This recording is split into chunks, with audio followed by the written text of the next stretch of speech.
মঙ্গলবার দুপুর 3:30 নাগাদ আলিপুর আবহাওয়া দপ্তরের আবহাওয়াবিদ সঞ্জীব বন্দ্যোপাধ্যায় সাংবাদিক বৈঠক করে জানালেন, 22 তারিখ পর্যন্ত আবহাওয়ার কোনো পরিবর্তন নেই। বর্তমানে যে শীতের আমেজ রয়েছে, 22 তারিখের পর তাপমাত্রা বাড়ার সম্ভাবনা রয়েছে। আবহাওয়ার আর্দ্রতা বাড়বে। বঙ্গোপসাগরে একটি ঘূর্ণাবর্ত তৈরি হচ্ছে, ফলে প্রচুর পরিমাণে জলীয় বাষ্প বাড়বে বাংলায়। 25শে ডিসেম্বর বড়দিনে ঠান্ডা কম থাকবে। 22-এর পর থেকে গ্র্যাজুয়ালি টেম্পারেচার মিনিমাম ম্যাক্সিমাম দুটোই কিন্তু একটু বাড়বে। মেইনলি যেটা হচ্ছে প্রচুর ময়েশ্চার আমাদের এখানে ঢুকবে, ঠিক আছে? ফলে এই ময়েশ্চার থাকার জন্য কিন্তু গ্র্যাজুয়ালি টেম্পারেচার শুধু বাড়বে না, পার্টলি ক্লাউডিও হবে, মেঘলা আকাশ হবে। এর কারণ কি? কারণ হচ্ছে আমাদের বেতে একটা ঘূর্ণাবর্ত মতন তৈরি হচ্ছে, যেখান থেকে আমাদের ময়েশ্চার ঢুকবে, কিছু স্টাডি উইন্ডো আসছে, ফলে একটু পার্টলি ক্লাউডি স্কাই হবে। আর ক্লাউডি হলেই আমরা জানি যে টেরেস্ট্রিয়াল রেডিয়েশন যেটা বেরিয়ে যায় রাতে সেটা বেরোতে পারবে না, ফলে মিনিমামটা গ্র্যাজুয়ালি একটু করে বাড়বে। 25-31 তারিখ নাগাদ ক্রিসমাস ঠান্ডা হওয়ার চান্স কম, মানে এখন যা আছে এর থেকে ক্রিসমাসে বেশি থাকবে।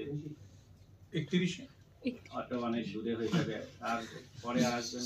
গত বছর মানে মিনিমাম 17তে পৌঁছে যেতে পারে ক্রিসমাস। এই একই জিনিস গত বছর 2022 এবং 2021-এও আপনারা যা ডেটা দিয়েছিলেন তাতে দেখা গিয়েছিল যে ওই 15-16 তারিখের পর থেকে হঠাৎ 2-3 দিনের মধ্যে মিনিমাম টেম্পারেচার 4-5 ডিগ্রি বেড়ে গিয়েছিল। গত 2-3 বছরে না, এটা আমাদের এখানে, আমি আপনাকে বলি খুব খোলাখুলি, আমাদের এখানে কোনো দিনই কোনো ফিক্স টেম্পারেচার 5 থেকে 7 দিনের বেশি পারসিস্ট করে না। মিনিমাম টেম্পারেচার এরকম নয় যে 15 ডিগ্রি করে 15 দিন ধরে চলবে, হবে না। তার কারণ আমাদের winter is sandwiched between western disturbance from the top and system in the bay. বেতে কোনো সিস্টেম তৈরি হলে ঠান্ডা কমবে, ডাব্লিউডি আসলে ঠান্ডা কমবে, এই দুটোর কোনো না কোনো একটা 5-7 দিনের মধ্যে একটা আসে। ফলে তা না যে একদম 1 মাস ধরে 15 ডিগ্রি, এটা কোনোদিনই আমাদের এখানে হয় না, হবেও না।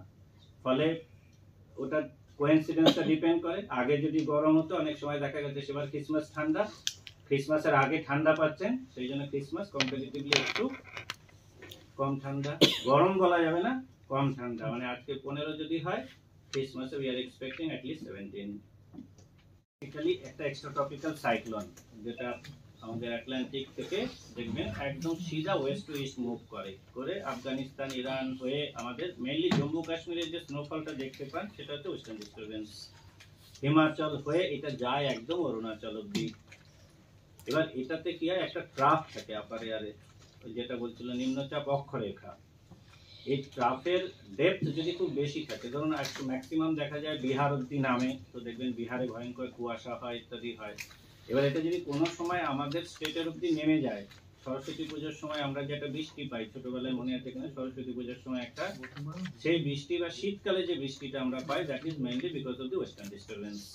এই ঘূর্ণিঝড় ছাড়া ইভেন লাস্ট যে ঘূর্ণিঝড়ে আমরা বৃষ্টি পেয়েছি না, তাতে আপাত দৃষ্টিতে মনে হয়েছে যে রেমনেন্টস অফ দ্যাট সাইক্লোনের জন্য ময়েশ্চারটা পেয়েছিলাম, কিন্তু তার সাথে ডাব্লিউডিরও একটা ট্রাফের এফেক্ট ছিল, শুধু কিন্তু ওইটার জন্য এই আনসিজনাল রেইনটা হয়নি, ঠিক আছে?